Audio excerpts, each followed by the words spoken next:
Okay, hello friends, we already discuss Huygens principle और उसी के अकॉर्डिंग हमने रिफ्रैक्शन कैसे होता है वो भी पढ़ लिया है। आई बात समझ में? अब देखते हैं कि हाइगेंस प्रिंसिपल से कैसे हम रिफ्लेक्शन पढ़ सकते हैं। जो रिफ्रैक्शन फिनोमिना है वो हमने रे ऑप्टिक्स के अकॉर्डिंग तो पढ़ लिया है। Now we discuss the refraction according to Huygens principle. So refraction के बाद रिफ्लेक्शन हम पढ़ने जा रहे हैं। किस प्रिंसिपल का यूज करेंगे? हाइगेंस प्रिंसिपल का। Refraction using Huygens principle. Okay, तो हाइगेंस का प्रिंसिपल क्या था, थोड़ा सा क्विक रिवीजन कर लेते हैं। What is Huygens principle? तो उसने ऐसा बोला था कि if this is the source and if they create a first wave front, then in that case in a particle of the wave front acting like a secondary source of light, so they also create a wave and this is the wave, and if you connect this wave or tangential create tangential उसमें अगर हम जो surface create करते हैं imaginary surface, then it's give a next wave front. तो क्या है कि एक वेव फ्रंट में सेकेंडरी सोर्स ऑफ लाइट रहता है और वो दूसरा वेव फ्रंट क्रिएट करते हैं। कुछ इस तरह से बात है, क्योंकि वो भी एक वेव क्रिएट करेंगे और उसको कनेक्ट करेंगे तो वो नेक्स्ट वेव फ्रंट बन जाएगा। This is the Huygens principle. दूसरा बात उसने ये बताई कि द रेयर मीडियम में से अगर डेंसर मीडियम में लाइट ट्रैवल करती है तो उसकी स्पीड जो है वो डिक्रीज होती है, और डेंसर में से अगर रेयर मीडियम में जाएंगे तो स्पीड क्या होगी? इंक्रीज होगी। मीडियम चेंज करेंगे तब। लेकिन जो हमारा रिफ्रैक्शन फिनोमिना है, तो रिफ्रैक्शन में क्या मीडियम चेंज होता है? No, in refraction medium is same. Refraction में मीडियम तो चेंज नहीं होता। रिफ्रैक्शन में क्या होता है? लाइट जो है वो वहां से सरफेस से बैक करती है। तो कुछ इस तरह से देखिए, इसमें भी डायग्राम ही मोस्ट इंपोर्टेंट है, बाकी जो एक्सप्लेनेशन है वो तो हम अपनी तरह से भी लिख सकते हैं। So for the reflection we require the smooth surface, yes और नो? उसके लिए एक स्मूथ सरफेस चाहिए, तो this is the smooth surface.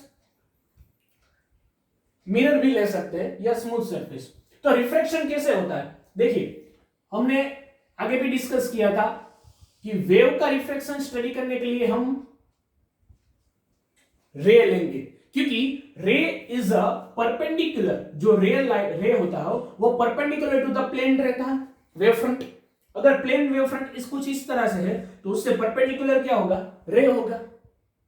सो ऐसा भी बोल सकते हैं wave front is perpendicular to ray and wave is perpendicular to ray. तो अगर आपको वेव फ्रंट ड्रॉ करना है तो पहले क्या ड्रॉ कीजिए? First you draw the ray, because वो आसान रह जाता है। First draw the ray, then उसके परपेंडिकुलर क्या ड्रॉ कर लेंगे? Wave front. ओके, सो ये हमने रिफ्रैक्शन के लिए ये रे ऑफ लाइट ड्रॉ कर ली। ओके, तो उससे परपेंडिकुलर ड्रॉ करेंगे। This is the A B, suppose this is the wave front A B, उससे परपेंडिकुलर हो गया ये A B wave front. Okay, so यहां पर दूसरा ray, this is second ray, this is the incident ray. तो ये इंसिडेंट वेव फ्रंट हो गया, इंसिडेंट रे। तो ये इंसिडेंट रे वेव हो गया, this is the incident wave, incident wave. तो here we can say A B is a incident wave front. Okay, otherwise incident wave. अब देखिए, जो ये ए पॉइंट है वहां पे जो वेव फ्रंट आ रहा है उसका यहाँ पे पार्टिकल होगा, वो तो रिफ्लेक्ट कर जाएगा, दूसरे मीडियम में ट्रैवल नहीं करेगा। रिफ्रैक्शन नहीं है। आगे के वीडियो हमने देखा था रिफ्लेक्शन होता था तो उसकी स्पीड चेंज होती थी। यहां पे पूरे पार्टिकल की स्पीड जो है वो सेम रहेगी। Here wave speed will be constant during refraction, during the reflection, क्योंकि हियर मीडियम चेंज नहीं हो रहा, क्योंकि रिफ्लेक्शन में मीडियम चेंज नहीं होता। सो मीडियम में चेंज नहीं होता, तो here speed of wave is suppose v, speed की जो वेव है वो सपोज v है, तो a पार्टिकल भी v से ट्रैवल करेगा, b पार्टिकल भी v से ट्रैवल करेगा वेव फ्रंट के अंदर। अगर दो पार्टिकल हम मान लेते हैं a b, अकॉर्डिंग टू बीच में भी सारे पार्टिकल उसी तरह से वर्क करेंगे। तो हम initial particle and last point उन दोनों का देख लेते हैं कि कैसे वो रिफ्लेक्ट होते हैं। ओके, बाकी के उसी के अकॉर्डिंग रिफ्लेक्ट होंगे। अंडरस्टैंड? ओके, तो अब हम इसी के अंदर देखिए a है वो रिफ्लेक्ट होना शुरू हो जाएगा और b बाद में रिफ्लेक्ट होगा। तो b को यहां पे पहुंचने के लिए, सपोज इसको थोड़ा सा एक्सटेंड कर देते हैं, b को यहां पे पहुंचने के लिए थोड़ा सा डिस्टेंस कवर करना पड़ेगा, इतना, ये सुनो, तब यहां पे जाके c पॉइंट पे पहुंचेगा। Okay, so this distance is travel in suppose t time, so we can say this distance bc is nothing but v into t, ये सुनो, क्योंकि वेलोसिटी v है, स्पीड जो है वेव की वो v है एंड टाइम इज t। तो उसी t टाइम में a पॉइंट क्या होगा, वो तो रिफ्लेक्ट कर जाएगा, दूसरे मीडियम में ट्रैवलिंग कर, सेम मीडियम में रहेगा तो वो रिफ्लेक्ट कर जाएगा। यहां पे टच किया, यहां से होगा उसका रिफ्लेक्शन। तो रिफ्लेक्शन कैसे ड्रॉ करेंगे?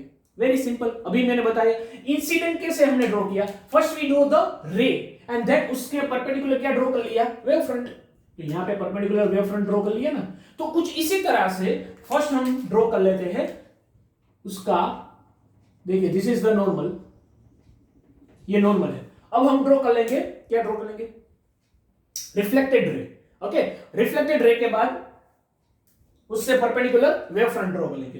तो इसका रिफ्लेक्शन, तो सपोज इसका रिफ्लेक्शन कुछ इस तरह से हो रहा है। ओके, यहां पे कुछ इस तरह से ये रिफ्लेक्ट हो रहा है।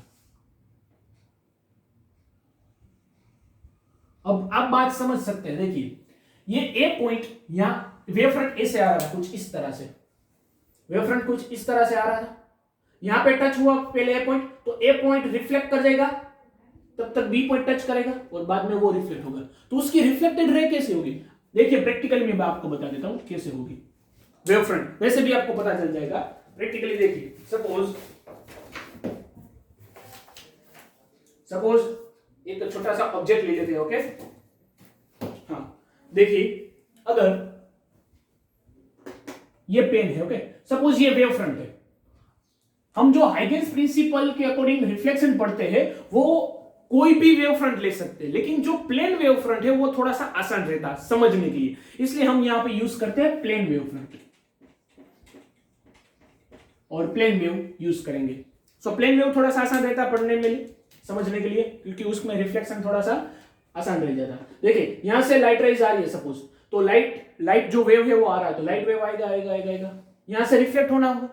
सो देखिए यहां पर ए पॉइंट तो टच कर गया, तो वो क्या हो जाएगा, रिफ्लेक्ट, तो ये रिफ्लेक्ट होगा, तब तक ये पॉइंट टच करेगा। समझ में आई बात? तो this is the incident wave front and we can say this is the reflected wave front. यहां से आने वाला वेव कुछ इस तरह से रिफ्लेक्ट होकर जाएगा, समझ में आया? यहां से इंसिडेंट होगा, फिर यहां से रिफ्लेक्ट होगा, दिस इज द इंसिडेंट और this is the wave reflected. आई बात समझ में? तो अगर ये इंसिडेंट है तो रिफ्लेक्टेड कैसे होगा, कुछ इस तरह से होगा, वैसे भी समझ में आ जाता है। सो देखिए, अगर ये बी पार्टिकल को यहां पे पहुंचने के लिए कितना डिस्टेंस ट्रैवल करना पड़ेगा, vt, क्योंकि time is same and speed is v। सो उसी टाइम में ये ए पॉइंट डी तक पहुंचेगा और कितना डिस्टेंस ट्रैवल करेगा, vt, सेम है, क्योंकि यहां पे स्पीड तो चेंज नहीं होती, speed is same, time interval is t, time interval is t। तो A point B T time में vt जितना डिस्टेंस ट्रैवल करेगा, so here we can say ed is equal to v into T. Understand? अब देखिए ये क्या हो गया, रे, तो उससे परपेंडिकुलर क्या ड्रॉ करेंगे, वेव फ्रंट। आई बात समझ में? तो उससे परपेंडिकुलर वेव फ्रंट ड्रॉ करेंगे। तो पहले में कुछ इस तरह से इसको डॉटेड लाइन में ड्रॉ कर लेते हैं। अब दिस इज द परपेंडिकुलर का मतलब दिस इज द 90 डिग्री।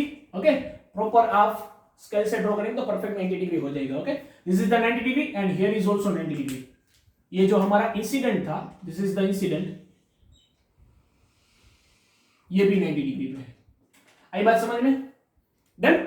सो ये था हमारा इंसिडेंट वेव जो ब्लू लाइन में आपको दिख रहा है, और जो ये रेड वाला है that is the reflected wave. This is the reflected wave. समझ में आई? वैसे ही हुआ कि नहीं? ऐसे इंसिडेंट हुआ, यहां से आता था, ऐसे इंसिडेंट हुआ और ऐसे रिफ्लेक्ट हो गया, ऐसे इंसिडेंट होके ऐसे रिफ्लेक्ट हो गया, इंसिडेंट होके रिफ्लेक्ट हो गया, इंसिडेंट होके रिफ्लेक्ट। समझ में आ रही है? अंडरस्टैंड और नॉट? Very easy. तो पहले आपको डायग्राम समझ में आया आना चाहिए, बाकी जो इसका जो डेरिवेशन है वो पार्ट है वो तो बहुत इजी है। डायग्राम समझ में आ गया? ओके। अब देखिए, अगर रिफ्लेक्शन हो रहा है तो रिफ्लेक्शन हो रहा है वो हम कैसे प्रूफ कर सकते हैं? According to law of reflection. तो अगर हमने यहां पे लॉ ऑफ रिफ्लेक्शन प्रूफ कर दिया, then we can say this is the refraction process we can prove by using the Huygens principle. समझ में आई बात? Okay.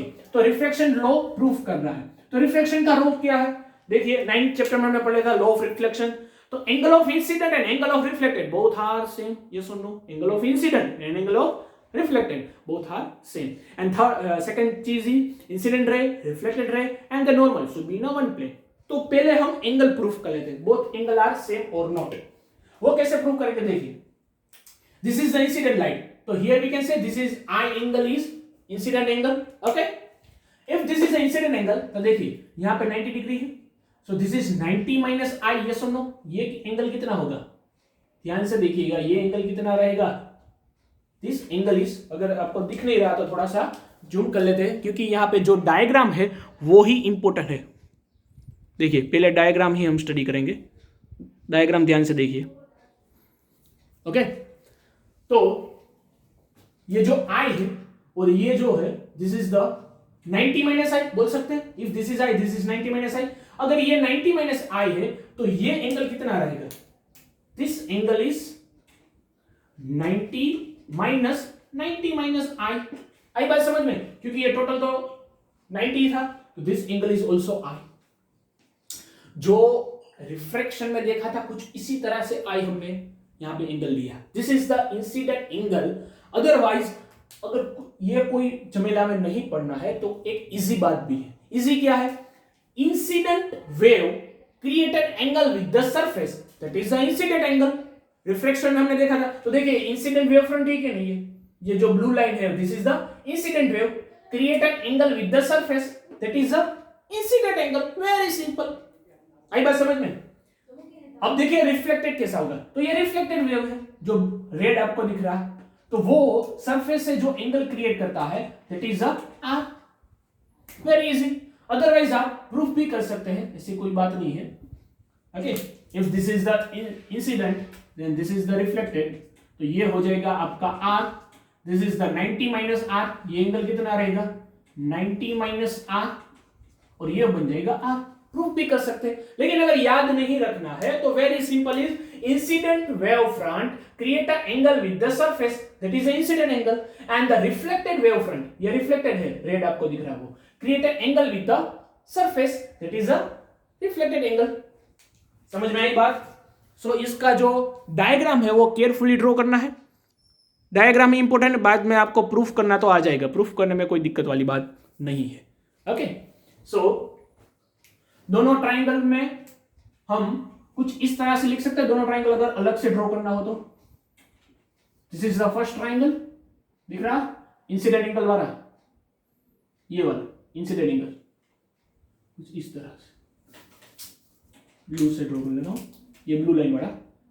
So this is the incident angle, ये 90 डिग्री है, this is I. Okay, and जो reflected वाला है that is this is the reflected, ये 90 डिग्री,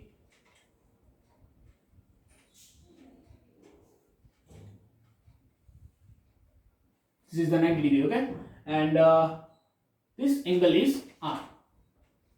समझ में आया? ट्राइंगल को अलग से ड्रॉ कर लिया। सो यहां पे आप देख सकते हैं this is A B, this is A C B, C B, और यहां पे है ए डी सी, सी, ये ए डी सी दिख रहा है। अब दोनों में क्या अप्लाई करेंगे? Both are a same triangle, similar triangles दिख रहे हैं, क्योंकि देखिए ये साइड एसी, यहां पर भी एसी, एक साइड सेम है, एक एंगल सेम है, और देखिए ये डिस्टेंस कितना था? A B, sorry BC, BC is VT and AD is also VT, so AD is VT and BC is also VT। दो साइड सेम है और एक एंगल सेम, तो दोनों सिमिलर ट्राइंगल्स। तो triangle ABC and triangle ADC are similar triangle, similar triangles. समझ में आया? अगर सिमिलर ट्राइंगल है तो एक बात आपको पता होगी, इन सिमिलर ट्राइंगल्स जो एंगल सेम रहता है, जो साइड सेम है, उसके सामने वाला एंगल भी सेम रहता है। In equal side angle is also equal. So here BC is equal to AD। So उसके सामने वाला एंगल क्या रहेगा? This angle. So if BC is equal to AD then we can say BAC, angle of BAC equal to angle of DCA, DCA। और BAC क्या है? BAC I angle, और DAC क्या है? Angle of R। या वैसे भी बात समझ में आती, ये VT तो उसके सामने वाला एंगल I, ये VT उसके सामने वाला R। If sides is equal then angle is also equal. तो देखिए यहां पे प्रूफ हो गया that incident angle equal to reflected angle. Yes और no? Incident and reflected angle both are same. तो फर्स्ट रूल हमारा प्रूफ हो गया। सेकंड रूल, तो सेकंड रूल भी दिख सकता है। देखिए ये क्या है? इंसिडेंट वेव, ये है रिफ्लेक्टेड वेव, और दिस इज द नॉर्मल। वो एक ही प्लेन में है, एक प्लेन में ये ना एक्सप्लेन कर पाए। And incident wave, reflected wave and normal are in one plane. So it's prove the reflection law.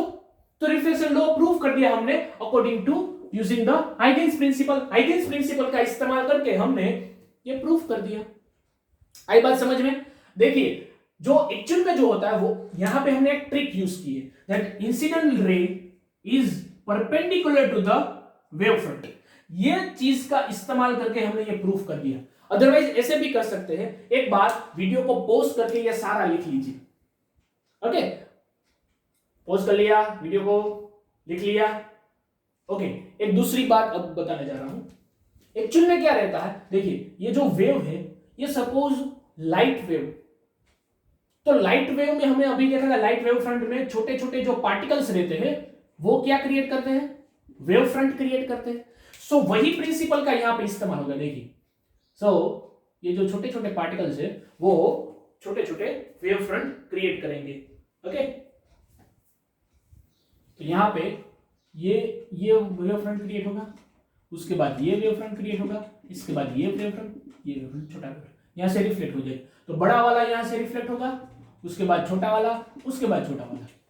Actual में ये जो हमारा टेक्स्ट बुक है उसमें ये फिगर दी हुई है, लेकिन इसमें समझ में नहीं आता, इसलिए हमने आसान भाषा में, आसान लैंग्वेज में हमने ये प्रूफ किया। इंसिडेंट रे और वेव फ्रंट दोनों पैरेलल होते हैं, परपेंडिकुलर टू ईच अदर होते हैं, तो उसी लॉ का इस्तेमाल कर लिया। आई बात समझ में? So this is the refraction by using the Huygens principle. Note down कर लीजिए अपनी नोटबुक में। ये 2 मार्क्स या 3 मार्क्स में क्वेश्चन आ सकता है कि prove the refraction formula by using the Huygens principle. इसके बाद हम देखते हैं कि कैसे रिफ्लेक्शन और रिफ्रैक्शन जो हमारे लेंस, मिरर वगैरह में होते हैं। ओके, तो एक बार ये नोट डाउन कर लीजिए वीडियो को पॉज करके। अब देखेंगे हम कि कैसे जो हमारा इंस्ट्रूमेंट्स है उसमें वेव थियरी के अकॉर्डिंग कैसे रिफ्लेक्शन और reflection formulas, reflection phenomena use होते हैं। ओके, देखिए फर्स्ट पीस थी, पहले हम रिफ्लेक्शन देख लेते हैं कैसे होता है। तो देखिए अगर ये लेंस है, कॉन्वेक्स लेंस है, this is the convex lens. तो कॉन्वेक्स लेंस में सपोज हम प्लेन वेव फ्रंट का यूज करते हैं। Okay, so plane wave front draw कैसे करें? तो पहले रे ड्रॉ कर लो। This is the incident ray, this is the incident ray. Okay, तो इंसिडेंट रे से परपेंडिकुलर क्या रहता है? Wave front. तो this is the wave front, ये इंसिडेंट लाइट थी, this is the incident light. Okay, रे थी, उससे परपेंडिकुलर क्या होगा? Wave front. So this is the wave front. ये बात समझ में? तो वेव फ्रंट क्या कर रहा है? वेव फ्रंट ऐसे आगे बढ़ रहा है। डन। अब देखिए आगे बढ़ते बढ़ते बढ़ते बढ़ते बढ़ते जब वो सरफेस पे आ जाएगा, कॉन्वेक्स लेंस के सरफेस पे आ जाए तो क्या होगा? देखिए अगर इसमें पॉइंट डिवाइड कर ले, then this is the A point, B point, C point, D and E point. तो आप देख सकते हैं जो हमारा सी पॉइंट है, it should be travel more distance than A in a medium. ये सुनो, ये लेंस का मीडियम का, ग्लास का मीडियम है, तो ग्लास का मीडियम में सी पॉइंट को सबसे ज्यादा ट्रैवल करना पड़ेगा। ये सुनो मीडियम में, तो मीडियम में ट्रैवल करती है वाई वेव, तो उसकी स्पीड क्या होती है? डिक्रीज होती है। मींस इन अ सेम टाइम इक्वल, ध्यान से देखिएगा, एक ही जो हमारा वेव है उसमें हम ध्यान से पढ़ेंगे और उसी के अकॉर्डिंग दूसरे हम सारे प्रूफ कर पाएंगे। समझ में आई बात? तो ध्यान से देखिए, हियर जो हमारा सी पॉइंट है वो कितना डिस्टेंस ट्रैवल करेगा इन अ सेम टाइम टी? कम, क्योंकि उसको जो हमारा ये लेंस है वो दूसरे मीडियम में ज्यादा डिस्टेंस ट्रैवल करना पड़ेगा, तो उसकी स्पीड डिक्रीज होगी कि नहीं होगी? सबसे कम स्पीड किसकी डिक्रीज होगी? ए पॉइंट की। उसको तो सिर्फ इतना ही ट्रैवल करना पड़ेगा इसमें से, बाकी का तो यहां पे एयर मीडियम है, तो एयर मीडियम में स्पीड तो ज्यादा रहती है। ये समझो, एयर मीडियम में जो हमारी लाइट की स्पीड है वो तो ज्यादा रहती है, स्पीड कम कहां पे होती है? मीडियम में। तो लेंस के मीडियम में सबसे ज्यादा स्पीड किसकी कम होगी? सी पॉइंट की। तो सी पॉइंट यहां से ट्रैवल करेगा, तो सपोज आफ्टर टी टाइम यहां पे पहुंचता है, ओके, यहां पे पहुंचेगा सपोज, और जो हमारा डी है वो सपोज थोड़ा सा आगे, क्योंकि उसको इससे कम ट्रैवल करना पड़ेगा यहां से, तो उसकी स्पीड कम, इससे कम कम होगी। ई पॉइंट सपोज यहां पे पहुंच जाएगा, ए पॉइंट सपोज यहां पे पहुंच जाएगा, बी पॉइंट सपोज यहां पे पहुंच जाएगा, सी सबसे पीछे रह जाएगा। क्यों क्यों पीछे रहेगा? Because he travel more distance in denser medium. Denser medium में स्पीड जो है वो डिक्रीज होती है। ये सुनो, स्पीड डिक्रीज होगी तो with in the same time he travel less distance, क्योंकि स्पीड कम हुई तो डिस्टेंस भी कम हुआ। समझ में आई बात? तो ये वो जो रिफ्लेक्टेड वेव था, जो ऐसे प्लेन था, वो प्लेन वेव कुछ इस तरह से रिफ्लेक्ट हो जाएगा। This is the wave front. Next wave front, इसमें से ट्रैवल किया तो कुछ ऐसा हो गया। इसके बाद का अगर ड्रॉ करेंगे, कैसे ड्रॉ कर पाएंगे इसके बाद का wave front? Very simple. The wave front, in a wave front all the points have a secondary source. Secondary source है तो कुछ और वेव क्रिएट करेंगे, वो भी एक वेव क्रिएट करेंगे, और हमें पता है जो आगे वाली वेव है वही आगे बढ़ती है, पीछे वाली वेव है वो उसकी इंटेंसिटी कम रहती है। तो इसके बाद की जो वेव फ्रंट है वो कुछ इस तरह से होगा। समझ में आया? इसके बाद का देखेंगे तो कुछ इस तरह से, इसके बाद का कुछ इस तरह से, उसके बाद का कुछ इस तरह से, ऐसे होते होते होते एक पॉइंट पे मिल जाएगा। उसी को हम क्या बोलते हैं? Yes, focus point. This is the focus point. आई बात समझ में कैसे हो रहा है? So this is the refraction happen in a lens. तो हमें यह पता था कि लेंस के अंदर अगर लाइट रेस पास करेंगे तो कोई एक फोकस पॉइंट पे मिलती है, एक फोकस पॉइंट पे कन्वर्ज होती है लाइट। क्यों कन्वर्ज होती है? आई बात समझ में? ये सुनो, रे ऑप्टिक्स में तो हमने डायरेक्टली ले लिया था कि लाइट ऐसे कन्वर्ज होगी, लेकिन क्यों कन्वर्ज होगी वो हमने वेव ऑप्टिक्स में पढ़ा। समझ में आया कि इसका रीजन क्या है? इसका रीजन ये कि वेव की जो स्पीड है वो यहां पे पॉइंट है उसमें ज्यादा डिक्रीज होगी, यहां की स्पीड कम डिक्रीज होगी, तो वेव थोड़ा सा ऐसे कर्व्ड हो जाएगा। ये सुनो, और ऐसे मिलते मिलते फोकस पॉइंट पे आ जाएगा। अदरवाइज आप ऐसे भी कर सकते हैं। देखिए ये प्लेन पैरेलल वेव है, तो पैरेलल वेव रिफ्लेक्ट होके कैसे होती है? कुछ इस तरह से यहां पे मिलती है कि नहीं? इन सबको जोड़ दो वही बन जाएगा। अदरवाइज ये वेव फ्रंट है तो वेव फ्रंट से परपेंडिकुलर क्या होती है? Light rays. तो इससे परपेंडिकुलर लाइट रेज ड्रॉ करेंगे तो वो भी कुछ इस तरह से यहां पे मिल जाएगी। स्केल से ड्रॉ कीजिएगा, एकदम परफेक्ट आएगा। So this the reflection in convex lens. समझ में आया? ओके, कुछ इस तरह से ही किसमें होगा? कॉनकेव में। So this is the concave, ये कॉनकेव है। ओके, देखिए कॉनकेव के अंदर क्या होगा, जो हमारा कॉनकेव है वो उसमें जो लाइट की स्पीड है वो कहां पे कम होगी, ज्यादा। देखिए सोचिए, ध्यान से बनाइए, आप खुद तरह से बनाइए। This is the plane wave which is incident on the surface of, उससे परपेंडिकुलर क्या होगा, ray. This is the ray incident in a concave mirror, concave lens. ये था हमारा convex, this is the convex concave. तो इसमें क्या होगा, यस, ए बी सी, तो बी पॉइंट है वो कम ट्रैवल करेगा मीडियम में से, तो उसकी स्पीड ज्यादा डिक्रीज नहीं होगी, वो ज्यादा ट्रैवल कर पाएगा, ज्यादा डिस्टेंस ट्रैवल कर पाएगा within the same time. Within the same time speed किसकी डिक्रीज होगी, ए और सी पॉइंट की, because A point and C point travel more distance in a denser medium, तो वो यहां तक ही पहुंच पाएंगे, ये भी यहां तक ही पहुंच पाएंगे, ये आगे चला जाएगा क्योंकि उसका तो हडल्स कम आते हैं, उसकी स्पीड कम डिक्रीज होती है, तो वो यहां पे पहुंच जाएगा। समझ में आई बात। तो उसका जो नेक्स्ट वेव फ्रंट है वो कुछ इस तरह से बनेगा, और वो नेक्स्ट वेव फ्रंट क्रिएट करेंगे तो कुछ इस तरह से, इस तरह से ऐसे बढ़ता जाएगा। इसीलिए हमको ऐसा लगता है कि जो लाइट रेज जो है, देखिए अब रे ड्रॉ कीजिए, तो रे कैसे ड्रॉ करेंगे, ये हमारा वेव फ्रंट है, तो वेव फ्रंट से परपेंडिकुलर क्या ड्रॉ करते हैं, यस, रे। तो देखिए दिस इज द रे, तो इससे परपेंडिकुलर रे ड्रॉ करेंगे तो कुछ इस तरह से ड्रॉ कर पाएंगे, this is the perpendicular, perpendicular, perpendicular. तो देखिए रे कैसे हो रही है, डाइवर्स हो रही है ना, यहां पे क्या हो रहा था, कन्वर्स, ये सुनो, यहां पे diverse. That's why this lens is known as diverging lens and this lens is known as converging lens. अब समझ में आया होगा कंसेप्ट कि किस तरह से जो रे है वो डीफोकस होती है यहां पे, और यहां पे फोकस्ड होती है। इसलिए हमें ऐसा लगता था कि अगर इसको एक्सटेंड बैक करते हैं तो कुछ इस तरह से कोई यही पॉइंट से आपको डीफोकस होती हुई दिखेगी। समझ में आई बात। तो कुछ इस तरह से रिफ्रैक्शन होता है। अब देखिए अगर प्रिज्म हम लेंगे तो प्रिज्म में किस तरह से होगा, प्रिज्म में ट्राई कर लेते, क्या बात है उसमें, कोई दिक्कत वाली बात नहीं है। सपोज प्रिज्म में ट्राई देखते, देखिए यहां पे है हमारा prism, okay,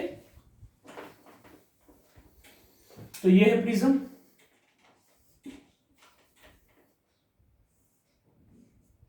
this is the prism. तो प्रिज्म के अंदर वेव फ्रंट कैसे आता है, सपोज प्रिज्म के अंदर वेव फ्रंट कुछ इस तरह से आता है, पैरेलल वेव फ्रंट, यहां पे इंसिडेंट हुआ, this is the wave front, parallel wave front ही हम लेते हैं, सब सारी जगह पे पैरेलल वेव फ्रंट ही यूज किया। दिस इज द पैरेलल या plane wave front, plane wave ही यूज करते हैं, ओके, क्योंकि समझ में थोड़ी सी आसान रह जाती है, प्लेन वेव। अब देखिए इसका ए पॉइंट है, this is the B point and this is the C point, 3 point हमने ले लिया। पॉइंट क्यों लिया, क्योंकि आसानी रहे समझने में। तो जो ये वेव फ्रंट है वो अब तो समझ में आ गया होगा, ए कितना ट्रैवल करेगा, टी टाइम में, टी टाइम से हम लेते हैं। तो अगर सपोज हमने 5 सेकंड लिया, 5 सेकंड, वैसे तो माइक्रो सेकंड में सारा कुछ हो जाएगा, 5 माइक्रो सेकंड ही लेते हैं, 5 माइक्रो सेकंड। तो 5 माइक्रो सेकंड अगर ये पॉइंट है वो यहां पे पहुंचेगा, सपोज ए डिश, तो बी पॉइंट उससे कम डिस्टेंस ट्रैवल करेगा या ज्यादा डिस्टेंस ट्रैवल करेगा, क्योंकि उसको डेंसर मीडियम में कम ट्रैवल करना पड़ेगा। आई बात समझ में। तो ये कुछ यहां पर पहुंच जाएगा, बी डेश। सी पॉइंट है उसको भी डेंसर मीडियम में कम ट्रैवल करना पड़ेगा, तो उसकी स्पीड कम डिक्रीज होगी, तो वो यहां पे पहुंच जाएगा, this is the C dash, okay. So this is the refracted wave front wave. तो वेव जो यहां से ऐसे आ रही थी वो कुछ इस तरह से हो गई। इसके नेक्स्ट वाली यहां से हम ड्रॉ कर पाएंगे, ये सुनो, ये छोटे छोटे वेव फ्रंट हो गए, सोर्स हो गए छोटे छोटे सोर्स, वो अगेन ऐसा वेव्स बनाएंगे, उसको कनेक्ट कर देंगे। तो अगर according to Huygens principle this is the next wave, ये सुनो, तो ये नेक्स्ट वेव है, ये नेक्स्ट वेव है। तो लाइट जो रे फॉर्मूला वो रे भी ऐसे ड्रॉ कर सकते हैं, this is the incident ray. तो हमने पता था इंसिडेंट रे को अगर ऐसे अप्लाई करेंगे तो वो ऐसे डाइवर्स हो जाएगी, डाइवर्स हो रही नहीं यहाँ पे, देखिए ऐसे डाइवर्स होगी, ये जो थी वो कुछ इस तरह से डाइवर्ज होगी, इस तरह से डाइवर्ज होगी। समझ में आया कि नहीं आया? जैसे आ रही थी कुछ इस तरह से डाइवर्ज होगी। दिस इज द रे। सो ये कैसे होगा? प्रिज्म में। अब देखते हैं रिफ्लेक्शन कैसे होता है। रिफ्लेक्शन, ओके, तो रिफ्लेक्शन के लिए, रिफ्लेक्शन के हम यूज करते हैं mirror. So suppose this is a कौन सा मिरर है? Concave mirror. This is the concave mirror. तो कॉनकेव मिरर के अंदर हम प्लेन वेव ही इंसिडेंट करेंगे। तो this is the plane wave incident in a concave mirror. देखिए प्लेन वेव आ रही है, इंसिडेंट हुई। बात समझ में आई कैसे हुआ? प्लेन वेव आ रही थी, अब यहां पे इंसिडेंट हुई, तो क्या होगा? आपको दिख रहा होगा कि यहां पर जो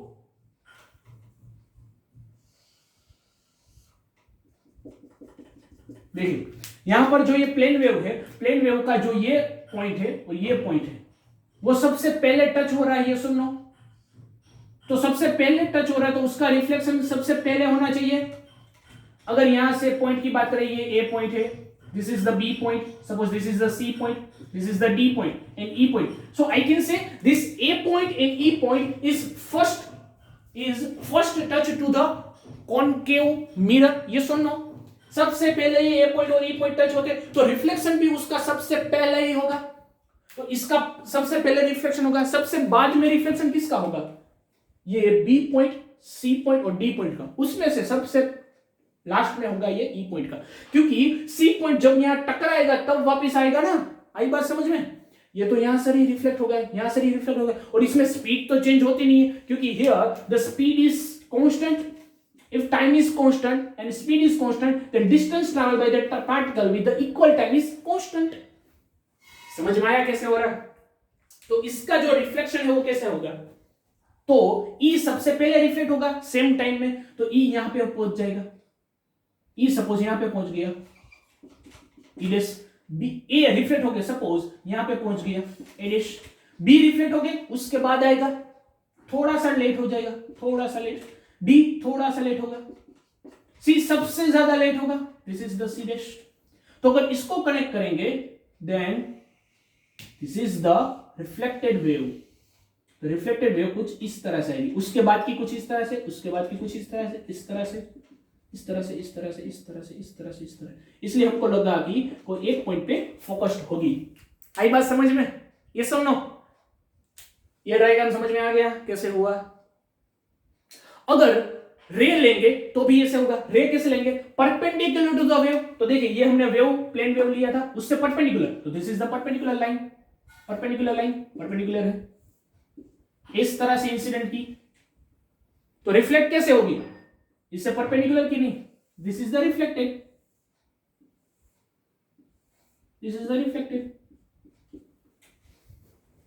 एक ही में हो गया ना? ये सुनो, लेकिन पहले जो वेव वाला था वही ड्रॉ कीजिएगा। अगर आपको ड्रॉ करना है तो इस तरह से मैं अगेन ड्रॉ करके दिखा देता हूं। This is the plane wave which is the incident, और वो रिफ्लेक्ट होके कैसे आएगा? वो रिफ्लेक्ट होके कुछ इस तरह से आएगा।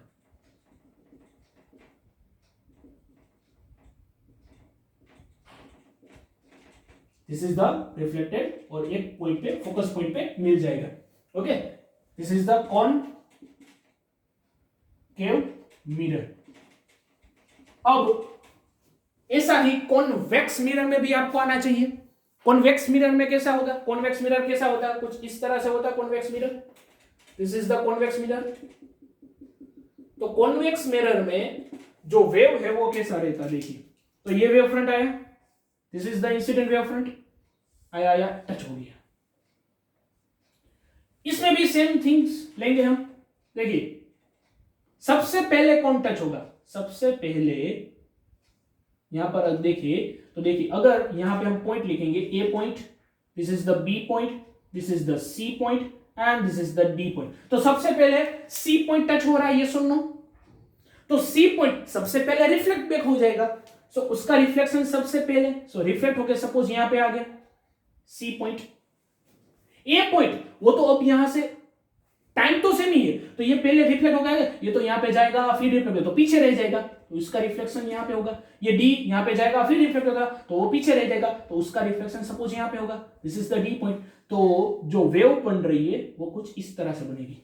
एक बात समझ में? उसके बाद की यहां से हाइगेन्स प्रिंसिपल यूज करना है। ये छोटे छोटे जो पॉइंट्स है वो इंडिविजुअल सोर्सेस है, और इंडिविजुअल सोर्सेस वेव क्रिएट करेंगे। तो वेव क्रिएट किया, उसको कनेक्ट कर दो। When you connect that wave then this is the next wave front. Okay, उसके बाद का वेव फ्रंट मिलेगा, उसके ऊपर भी छोटे छोटे इंडिविजुअल सोर्सेस वो नेक्स्ट वेव फ्रंट बनाएंगे, नेक्स्ट वेव फ्रंट बनाएंगे, नेक्स्ट वेव फ्रंट बनाएंगे। तो देखिए यहां पे लाइट रेज कैसी हो रही है? डाइवर्स। यहां पे लाइट रेज डाइवर्स हो रही है, यहां पे क्या हो रहा था? लाइट रेज कन्वर्स हो रही थी। ये सुनो, यहां पे हो रही थी लाइट रेज कन्वर्स। तो this is the converging mirror, this is the diverging mirror. समझ में आ रहा है? दिख रहा है आपको? ये सुनो, ये जो था वो diverging and this is the converging mirror, क्योंकि कौन केव था, ये था कॉन्वेक्स। समझ में आया? सो कुछ इस तरह से सारा हमारा रिफ्लेक्शन का फॉर्मूला वेव रिफ्लेक्शन हम वेव थियरी से पढ़ सकते हैं। इसमें दो चीज सबसे ज्यादा इंपॉर्टेंट है, दैट इज जो ऑलरेडी हमने पढ़ रखा है, when the medium is change then the velocity of the light is change. Velocity change, medium change होता है जो रिफ्लेक्शन में लागू पड़ेगा। और यहां पे क्या लागू पड़ता है?